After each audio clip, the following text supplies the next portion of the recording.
ద్వితీయోపదేశకాండం 4వ అధ్యాయం. మీలో బైబిల్లో ఉన్న వారంతా ద్వితీయోపదేశకాండం 4వ అధ్యాయం. ఎవరైనా మీరు చదవండి. 31వ వచనం చదవండి.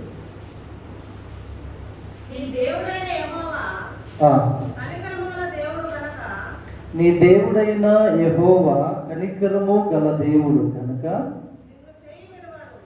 నిన్ను చెయ్యి విడువడు, నిన్ను నాశనము చేయడు. తాను మీ పితరులతో ప్రమాణము చేసిన నిబంధనను మరచిపోడు. దేవునికి స్తోత్రం. హల్లెలూయా.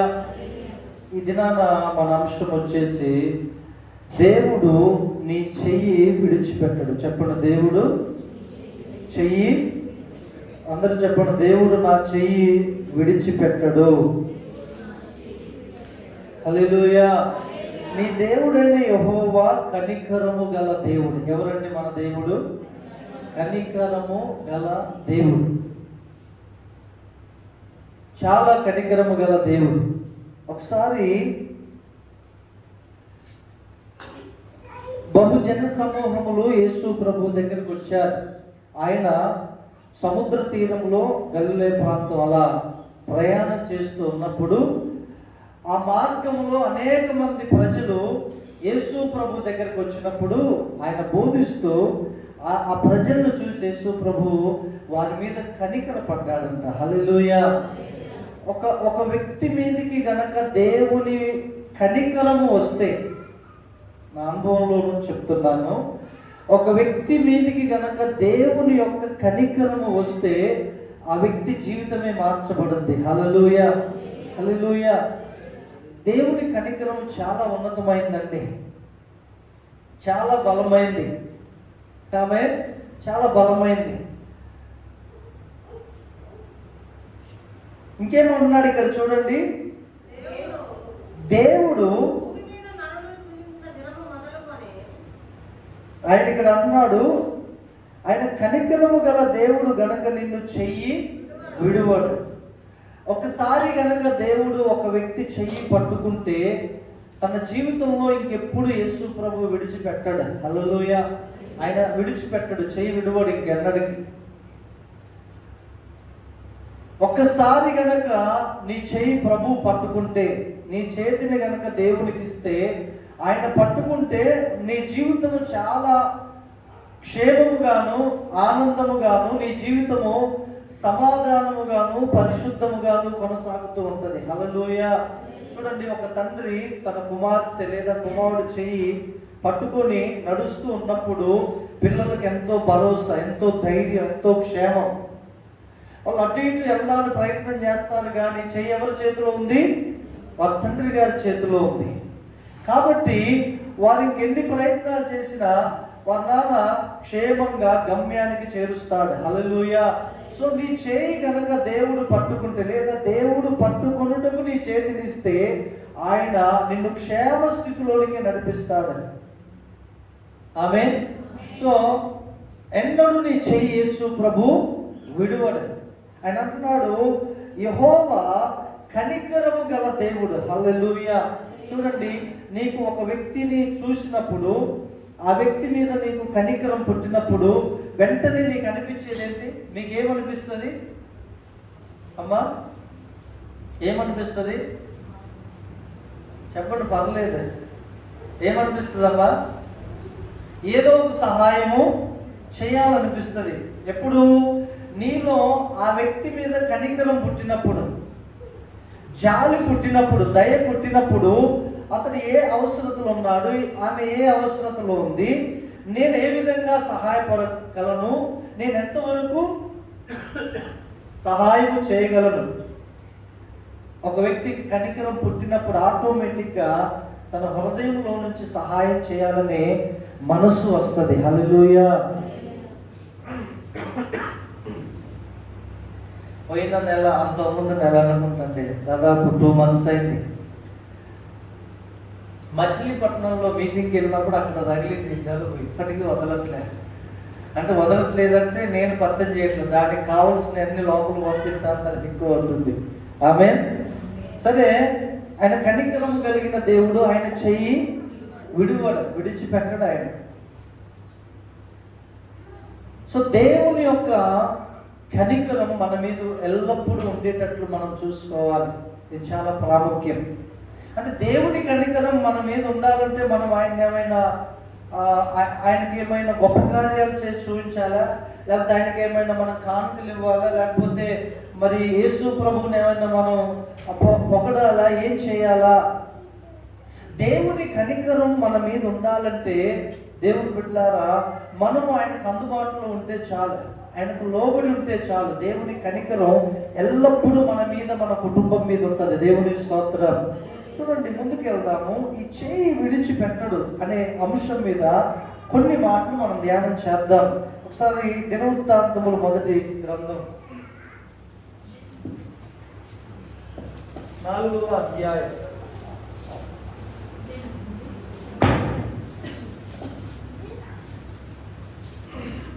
దినవృత్తాంతములు మొదటి గ్రంథం 4వ అధ్యాయము 10వ వచనం చదవండి. ఎబ్బేజు ఇశ్రాయేలీల దేవుని గూర్చి మొరపెట్టి,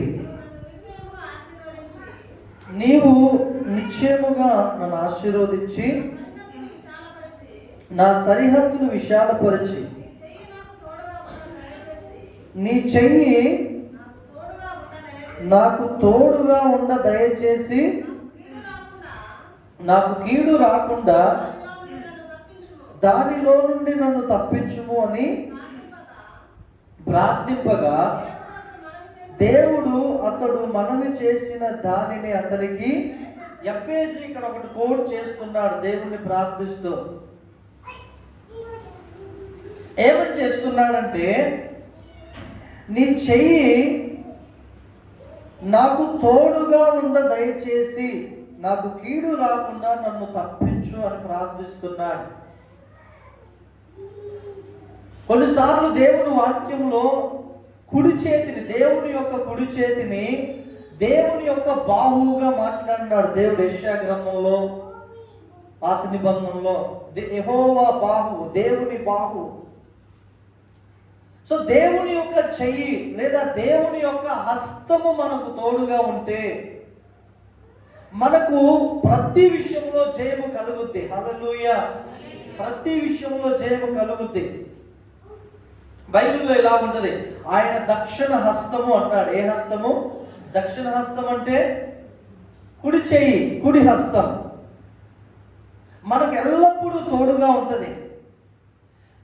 ఇంకొక మాట ఉంటుంది, ఆయన ఎడమ చెయ్యి నా తల క్రింద, తన కుడి చెయ్యి నన్ను హత్తుకొని ఉంటుంది.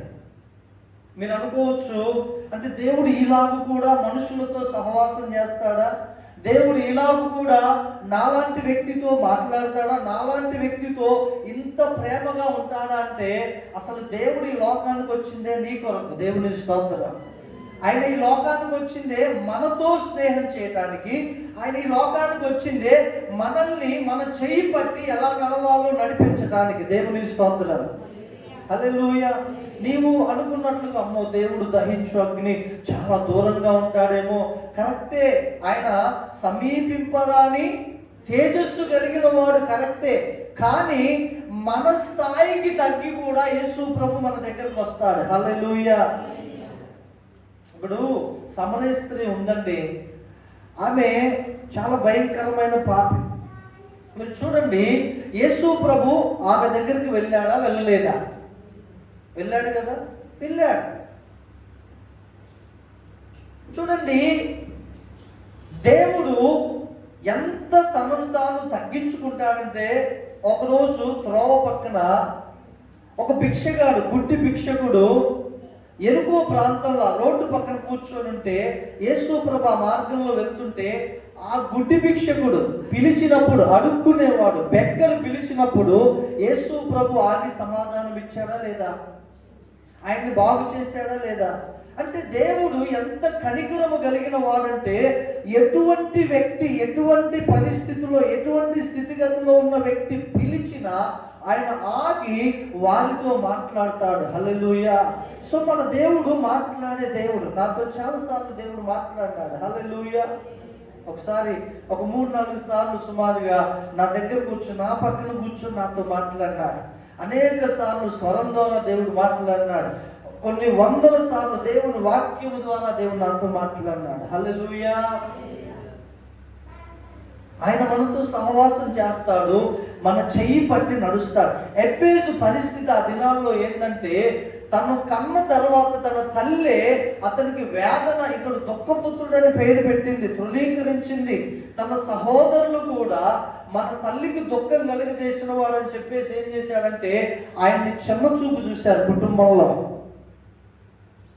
అన్నలందరూ తల్లి తండ్రి ఒక దగ్గర ఉండి వాళ్ళు సంతోషంగా ఉంటూ ఏకంగా ఉంటూ ఒకరికొకరు సుఖ దుఃఖాలు పంచుకుంటూ ఉంటూ ఈ ఎబ్బేజుని మాత్రం దూరం పెట్టారు. అందుకనే ఎక్కడికైతే ఒక వ్యక్తి రావాలో, ఎక్కడైతే తనకు జయము కలుగుద్దో, ఎక్కడైతే తనకు ఆదరణ కలుగుద్దో, ఎక్కడైతే తనకు ఆశీర్వాదము ఆరోగ్యం సంపద కలుగుద్దో అక్కడికి వచ్చి ఆయన పాదాలు పట్టుకున్నాడు ఎబ్బేజు. హల్లెలూయా, హల్లెలూయా. ఆ పై వచనం చదవ, 9వ వచనం ఏముందండి? 9వ వచనం, ఎబ్బేజు అంటే దాని అర్థం, ఆ పేరుకి అర్థం వేదన. ఏంటండి? వేదన. తన సహోదరుల కంటే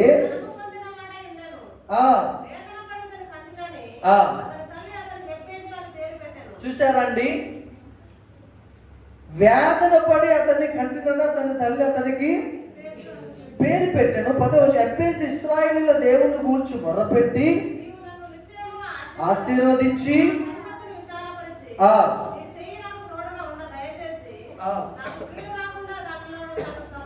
ఒక విషయం ఏంటంటే దేవుని బిడ్డలారా, ఒక కుటుంబం ఆశీర్వదించబడాలి అంటే అది మన ప్రభువైన యేసుక్రీస్తు దగ్గర మాత్రమే సాధ్యం. హల్లెలూయా. ఎంతటి ఘోరమైన స్థితిలో ఉన్న వ్యక్తి అయినా యేసు ప్రభు దగ్గరకు వచ్చి ఆయన ఆశ్రయిస్తే ఆయన వారిని ఖచ్చితంగా ఆశీర్వదిస్తాడు. ఎందుకంటే మా జీవితంలో దేవుడు అలాగ చేశాడు. హల్లెలూయా. ఇంకేమంటున్నాడంటే, నా సరిహద్దులను విశాలపరిచి. ఇప్పుడు మరలా ఇక్కడికి వద్దాం మనం. ఒకసారి కీర్తన గ్రంథంలోనికి రండి.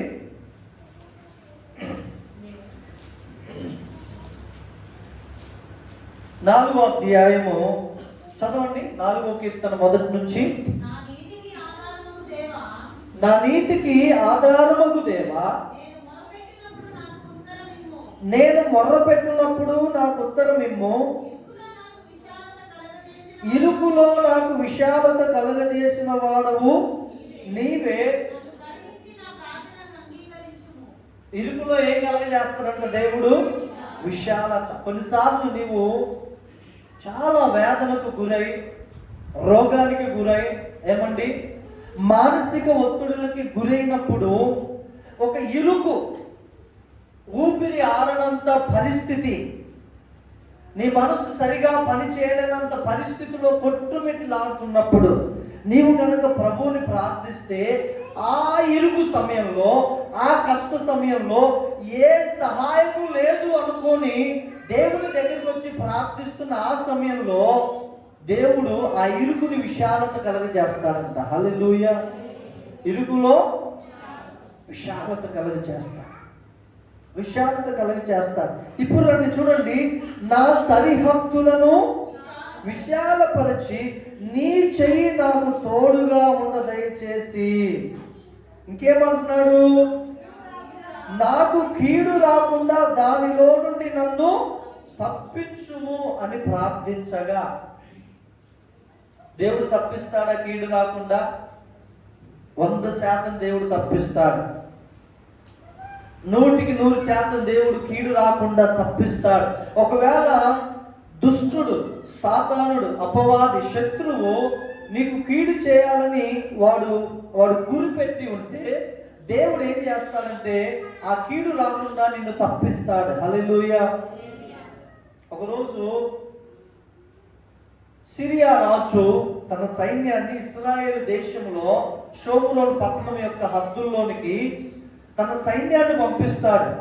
వాస్తవంగా ఆ రోజు ఇశ్రాయేలు రాజు ఏం చేయాలంటే ఆ మార్గం గుండా ప్రయాణం చేయాలి.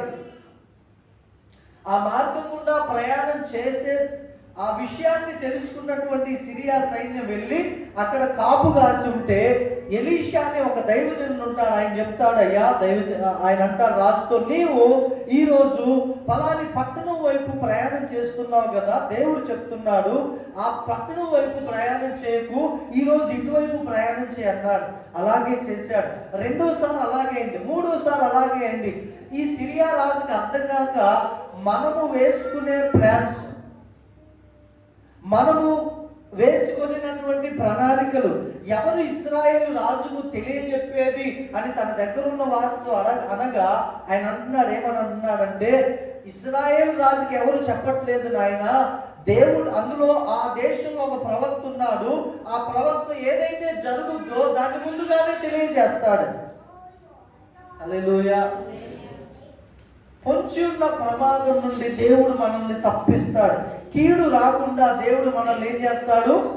తప్పిస్తాడు. హల్లెలూయా. సో ఎబ్బేజు ప్రార్థన చేసిన తర్వాత 9వ వచనం ఏం చెప్తాడు? ఆఖరి లైన్ చదవండి. 10వ వచనం ఆఖరి లైన్, దేవుడు అతడు మనవి చేసిన దానిని అతనికి, అప్పుడు 9వ వచనం చదవండి, ఎబ్బేజు తన సహోదరుల కంటే అప్పుడు ఘనమ పొందినవా. దేవుడు ప్రార్థన, అతని ప్రార్థన ఆలకించిన తర్వాత వారి అన్నదమ్ములందరికంటే, ఎందరైతే తృణీకరించారు వారి అన్నదమ్ములు, వాళ్ళందరికంటే ఎబ్బేజును దేవుడు ఉన్నత స్థితిలో ఉంచాడు. హల్లెలూయా. దేవుడికి సాధ్యమే. ఒక్కసారి కనుక నీ చెయ్యిని యేసు ప్రభువుకి ఇస్తే, ఆయన నీ చెయ్యి పట్టుకుంటే, నీ సహోదరులు, నీ బంధువులు ఎవరైతే నిన్ను తృణీకరిస్తారో వారందరి ఎదుట దేవుడు నిన్ను ఉన్నత స్థితిలో ఉంచుతాడు. అది ఆయనకు మాత్రమే సాధ్యం. Praise the lord. కీర్తన గ్రంథం మాట చదువుదాం. 37వ కీర్తన 24వ వచనం చదవండి.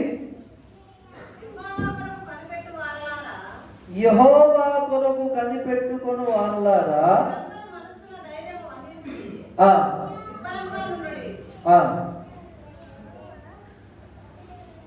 యెహోవా 37వ అధ్యాయం 24వ వచనం ఏం చెప్తుందంటే, యెహోవా అతని చెయ్యి పట్టుకొని ఉన్నాడు గనుక అతడు నేలను పడినను. చూసారండి, ఒక వ్యక్తి చేయి దేవుడు పట్టుకుంటే ఏమి జరుగుతుందో దేవుడు చెప్తున్నాడు. మరలా చదవండి మా మాట. 24వ వచనం కీర్తన 37:24, యెహోవా అతని చేయి పట్టుకొని ఉన్నాడు గనుక అతడు నేలను పడినను.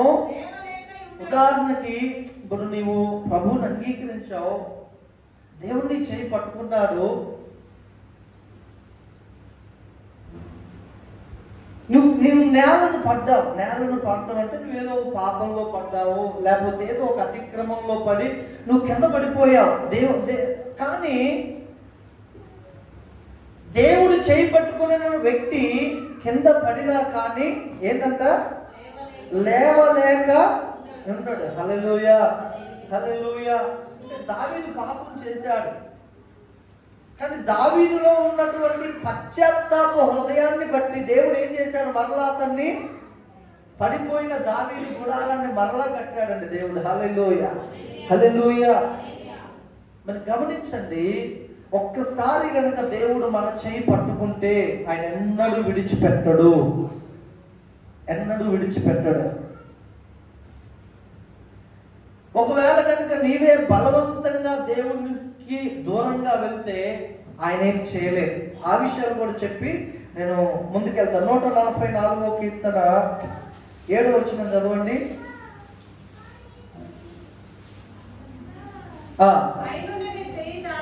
పైనుండి నీ చెయ్యి చాచి నన్ను తప్పింపుము, మహాజలములలో నుండి, అన్యుల చేతిలో నుండి దేవుని స్తోత్రం, హల్లెలూయా. పైనుండి నీ చెయ్యి చాచి నన్ను తప్పింపుము, మహాజలములలో నుండి, అన్యుల చేతిలో నుండి నన్ను విడిపింపుము. పైనుండి చేయి చాపుతాడా దేవుడు? హల్లెలూయా. ఆయన గురించి రాయబడిన మాట ఏంటంటే, భూమి ఆకాశములంట ఆయన్ని పట్టజాలం అంట. హల్లెలూయా. ఆయన పట్టజాలం. దేవుడు ఆయన కార్యం చేస్తాడండి. ఆయన పట్టుకుంటాడు, ఆయన అద్భుత కార్యం జరిగిస్తాడు. ఎన్నో అద్భుతాలు దేవుడు జరిగించాడు. హల్లెలూయా, హల్లెలూయా. ఒకసారి మేము మనుపేట, నేను నెహెమ్యా పాస్టర్ గారు వెళ్తున్నాము. వెళ్ళక ముందు ఒక వారం క్రితం నాకు ఒక కళ వచ్చింది. ఏంటంటే, నేను బండి మీద వెళ్తుంటే నేను అక్కడ నిలబడ్డా, ఒక బ్రిడ్జి మీద నిలబడ్డాను. ఒక ఆయన బండి మీద వస్తున్నాడు. అటు నుంచి చాలా స్పీడ్గా ఒకేసారి బాగా ఏమంటారు, నది అంటే వాగు కదా, అక్కడ ఉన్నటువంటి వాగు పొంగి పొర్లుతూ చాలా స్పీడ్గా వచ్చేసి 2-3 సెకండ్లో కొట్టేసరికి ఆయన కొట్టుకొని పోకుండా నేనేం చేశానంటే బండితో పాటు ఆయన వెనక్కి లాగా. దేవుని స్తోత్రం, హల్లెలూయా. లాగా నాకు ఇలా ఎందుకు వచ్చింది కదా అని నేను ఆలోచిస్తున్నా. నాకెందుకు ఇలాగూ జరిగింది అని నేను ఆలోచిస్తున్నా. ఆమేన్. సో అలా ఒకరోజు మేము ఆ వారంలోనే మంగపేట ఢిల్లీ స్కూటీ మీద వెళ్ళి వస్తుంటే ఏమైంది తెలుసా, ముందు నెహెమ్యా పాస్టర్ గారు స్కూటీ దోలుతున్నాడు. ఆ డౌన్లో, మంగపేట డౌన్లో, బ్రిడ్జి మీద నుంచి డౌన్లో నేను చెప్తున్నా, అన్న ఎదరో ఇసుకుంది, నువ్వు ఇంత స్పీడ్ వెళ్ళకు, కొద్దిగా స్లో చేయన్నా. ఆయన వినకుండా ఇంకా రేజ్ ఇచ్చి పోనిస్తున్నాడు. ఎదరేమో 2 లారీలు వస్తున్నాయి. అక్కడ ఏమైందంటే లారీ దగ్గరకు వచ్చేసింది. ఈయన నేను చెప్పిన స్పాట్కి వచ్చాడు, ఆ ఇసుకలో పెట్టేశాడు. స్కూటీ కదా, తిప్పి ఇద్దరు కింద పడేటప్పటికి లారీ దగ్గరకు వచ్చేసింది. నేను లారీ టైర్ చూస్తున్నా, నా నెహెమ్యాను చూస్తున్నా, ఇద్దరం పడిపోయాం. కానీ ఆయన టీ షర్టు అండ్ తల, నేను కింద పడి లేచి అమ్మటే ఆ టీ షర్టు తల బట్టి ఇట్లాగా. అప్పుడు లారీ టైర్ ఎంత దూరం ఉందో తెలుసా, 2 అడుగులు గ్యాప్ ఉంది. హల్లెలూయా. దేవుడు కాపాడుతాడు మన కొన్నిసార్లు కాదు, అన్నిసార్లు ఆయన మనల్ని కాపాడుతూ భద్రపరుస్తాడు. హల్లెలూయా. ఏమన్నాడు, నీ చెయ్యి చాపి నన్ను తప్పింపు. పైనుండి నీ చెయ్యి చాపి. నేను కింద పడ్డా, నేను అటు వెళ్ళిపోవాలి. కానీ దేవదూతల కార్యము అక్కడ జరుగుద్ది. దేవుడు మనకు సహాయం చేస్తాడు. హల్లెలూయా. ఒకవేళ కావాలని కనుక మనము దేవుడి నుంచి దూరం అయిపోతూ ఉంటే, దేవుడు చాలాసార్లు మనతో మాట్లాడతాడు. ఆయనను వినకుండా దూరంగా వెళ్తే, సౌలు వలె మనము మొండికి వేసి అలాగే వెళ్తుంటే ఆయన చేయి విడిచిపెడతాడు. ఇంకొక మాట చదివి మనం ముందుకెళ్దాం. మత్తయి సువార్త చూడండి, 8వ అధ్యాయం 3వ వచనం, మొదటి నుంచి 3వ వచనం వరకు చదవండి. ఆయన ఆ కొండ మీద నుండి దిగి వచ్చినప్పుడు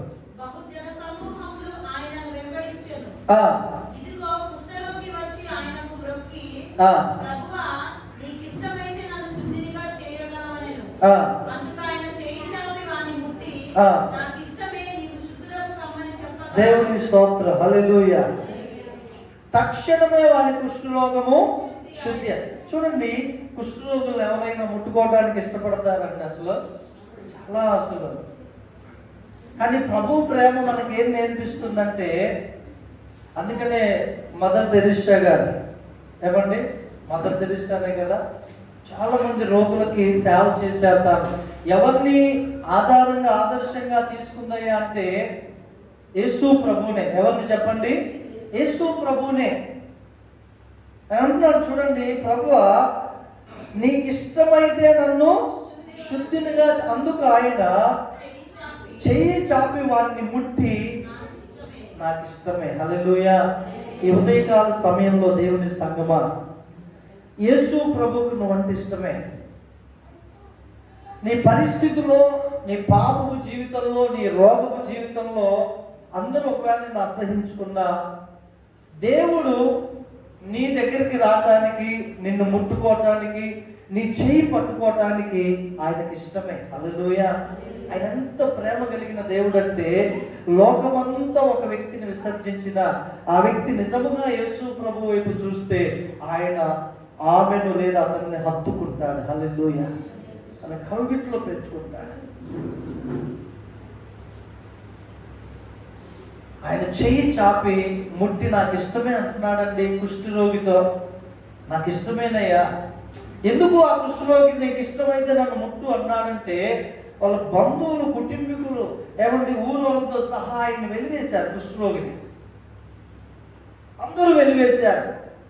అసలే రోగంతో ఉంటే మనుషులు ఇష్టానుసారంగా మాట్లాడుతూ ఉంటే అతని గుండె, అతని హృదయం ఎంత వేదన చెందుతూ ఉంటుందండి. అందుకే యేసయ్యతో అన్నాడు, అయ్యా నీకు ఇష్టమైతేనే నన్ను శుద్ధినిగా చేయి, నన్ను బాగు చేయంటే నాకు ఇష్టమైన అయ్యా, నాకు ఇష్టమే. హల్లెలూయా.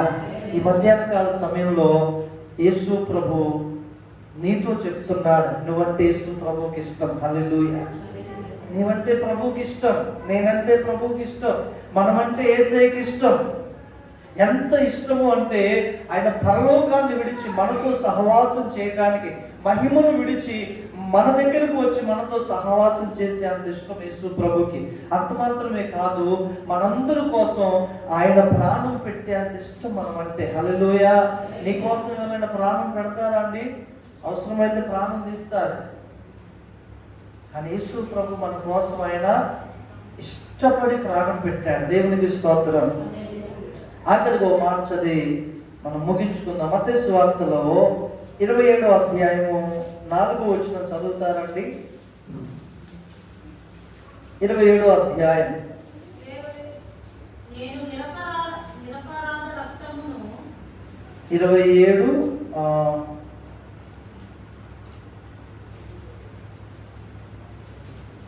చదవండి అమ్మా. నేను నిరపరాధ రక్తమును అప్పగించి పాపం చేస్తున్నానని చెప్పాను. 46 వచనం చదవండి. 27:46. ఇంచుమించు 3 గంటలప్పుడు యేసు ఏలీ ఏలీ లామా సబక్తాని అని బిగ్గరగా కేక వేసెను. ఆ మాటకు నా దేవా, నా దేవా. చూసారా అండి? నా దేవా, నా దేవా నన్నెందుకు చేయి విడిచితివి అన్నారు. అక్కడనే ఉండండి. మరలా ఇక్కడ యోహాను సువార్తలోనికి రండి. యోహాను సువార్తలోకి వస్తే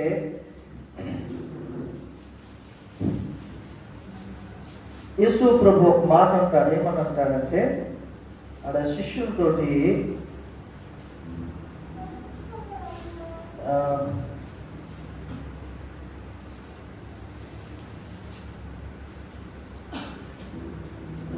థ్యాంక్ యూ లార్డ్.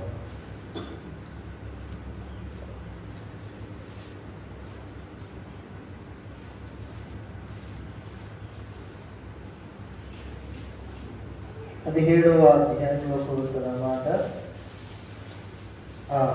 14వ అధ్యాయము 9-10 వచనాలు చదవండి. యోహాను సువార్త 14వ అధ్యాయం 9-10 వచనాలు. యేసు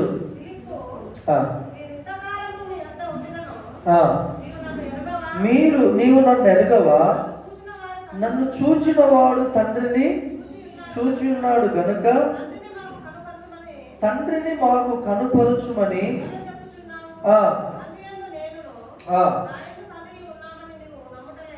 చూసారండి?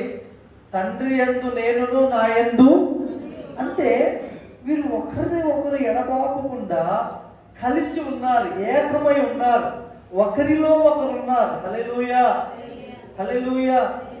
ప్రభు అంటాడు, నా యందు విశ్వసించు వాని యొద్దకు నేనును తండ్రి కూడా వచ్చి నివాసం చేస్తామంటాడు. అంటే ఎక్కడా కూడా తండ్రి కుమారుడు విడిగా ఉన్నట్లుగా లేదు. ఉన్నదండి? ఎక్కడా లేదు. కానీ ఎప్పుడైతే సిలువలో ఆయన సిలువ వేయబడ్డాడో అక్కడ 4వ మాటకు ఏమన్నాడు ఇక్కడంటే, నా దేవా, నా దేవా నన్ను ఎందుకు చెయ్యి విడిచి. విడిచితివి. హల్లెలూయా. ప్రతి ఒక్క వ్యక్తి చెయ్యి పట్టుకునేటటువంటి తండ్రి ఒక్కసారిగా యేసు ప్రభు చెయ్యి విడిచిపెట్టడానికి గల కారణం ఏంటంటే, ఆది నుండి ఈ యొక్క సృష్టి ప్రారంభం కాకముందే తండ్రి, కుమార, పరిశుద్ధాత్మ త్రియేక దేవుడు, ఏకమైనటువంటి ఏకత్వం కలిగిన దేవుడు, యుగ యుగాలు ఏకత్వం కలిగిన దేవుడు ఒకానొక సమయంలో కుమారుని చెయ్యి విడిచిపెట్టడానికి గల కారణం ఏంటంటే, ఆ తండ్రి మన చెయ్యి పట్టుకోవటానికి కుమారుని చెయ్యి విడిచిపెట్టాడు. హల్లెలూయా. మన చెయ్యి పట్టుకోవటానికే కుమారుని చెయ్యి విడిచిపెట్టాడు. ఎందుకు కుమారుని చెయ్యి విడిచిపెట్టాడు అనంటే, యెషయా గ్రంథం 53వ అధ్యాయంలో ఉంటది, మన అందరి పాపములను ఆయన మీద మోపాడు. అతన్ని నలగొట్టుట తండ్రికి ఇష్టమైంది. ఆ సమయంలో మన పాపము కుమారుని మీద మోపబడ్డది కాబట్టి తండ్రి ఆయన చేతిని విడిచిపెట్టాడు. హల్లెలూయా. ఆయన చేతిని విడిచిపెట్టాడు. ఎప్పుడైతే పాపానికి పరిహారం యేసుక్రీస్తు ప్రభు చెల్లించాడో, 40 దినాలు భూమి మీద సంచరించి 3వ దినాన తిరిగి లేచి, అప్పటి నుంచి 40 దినాలు సంచరించి 41వ దినాన మరలా తండ్రి కుడిపార్శ్వం దగ్గరికి వెళ్ళి ఏకమై ఉన్నారు. హల్లెలూయా. ఇప్పుడు మనలందరినీ ఆయన శిలువ రక్తము ద్వారా ఎక్కడైతే చెయ్యి విడిచిపెట్టబడిందో ఆ స్థలములో నుండే, ఆయన కార్చిన ఆ శిలువ స్థలములో నుండే మనల్ని యేసు ప్రభు తండ్రి దగ్గరికి ఏకత్వం చేస్తున్నాడు. హల్లెలూయా. హల్లెలూయా. అందుకే ఆయన చేయి విడిచిపెట్టాడు. ఆ సమయంలో దేవుని సంగమా, ఆయన నీ చేయి పట్టుకొని ఉన్నాడు. ఆయన ఎల్లప్పుడూ నీ చేయి పట్టుకుంటాడు. ఆయన నిన్ను ఆశీర్వదిస్తాడు. నీ సరిహద్దులను విశాలపరుస్తాడు. నీకు ఎల్లప్పుడూ క్షేమం ఇస్తాడు. అయితే నీవు ఆయనకు అందుబాటులోనే ఉండాలి. ఆయనను విడిచి దూరం వెళ్ళిపోకూడదు. ఏమని తప్పిపోయిన కుమారుని యొక్క ఉపమానంలో దేవుడు మనకు నేర్పే పాఠం ఏంటంటే, నువ్వు తండ్రికి గనక దూరం అయిపోతే నువ్వు సమస్తాన్ని కోల్పోతావు. నువ్వు తండ్రికి కనుక దూరమై లోకాశంలో నీకు కలిగిన దాంట్లో సంతోషించాలి, ఎంజాయ్ చేయాలని తండ్రికి దూరం అయితే నీకు కలిగినదంతా పోగొట్టుకుంటావు. అయితే తండ్రి దగ్గరే కనుక నువ్వు ఉన్నట్లయితే నీవు క్షేమస్థితిలో ఉంటావు. హల్లెలూయా. కోడి తన పిల్లలు కోడి దగ్గర ఉన్నంత కాలం క్షేమం. ఎప్పుడైతే కోడి నుండి ఒక పిల్ల దూరంగా వెళ్తుందో కాకొచ్చి ఏం చేస్తుందండి? ఎత్తుకొని వెళ్తుంది. గద్దొచ్చి ఏం చేస్తుంది? ఎత్తుకొని వెళ్తుంది. మనము దేవునికి మన చేయి అందుబాటులో ఉంచినంత కాలం, మనం కలిసి దేవునితో నడిచినంత కాలం మన పరిస్థితులు, మన స్థితిగతులు అన్నీ కూడా క్షేమ స్థితిలోనే ఉంటాయి. హల్లెలూయా. దేవుని సంగమా, ఆయన నీ చెయ్యి విడిచిపెట్టడు. ఎన్నడూ ఆయన విడువడు, ఎడబాయడు. నీ తోడు ఉంటాడు. నీవు నీ చేతిని దేవునికి అప్పగించుకుంటే, లేదా నీ జీవితాన్ని యేసుకి అప్పగించుకుంటే, ఆయన క్షేమస్థితి, ఎబ్బేజును ఆశీర్వదించిన దేవుడు, ఎబ్బేజు యొక్క ఆ యొక్క సరిహద్దులను విశాలపరిచిన దేవుడు, ఎబ్బేజుకి కీడు రాకుండా కాపాడిన దేవుడు, తన చెయ్యి తోడుగా ఉంచిన దేవుడు, తన సహోదరులందరికంటే ఘనపరిచిన దేవుడు నిన్ను కూడా ఘనపరుస్తాడు. హల్లెలూయా. ప్రభు కొద్ది మాటలు మన వెనుకల్లో దీవించును గాక. కళ్ళు మూసుకుందాం, ప్రార్థన చేద్దాం. Thank you lord Jesus. ఆయన నీ చెయ్యి విడిచిపెట్టాడు.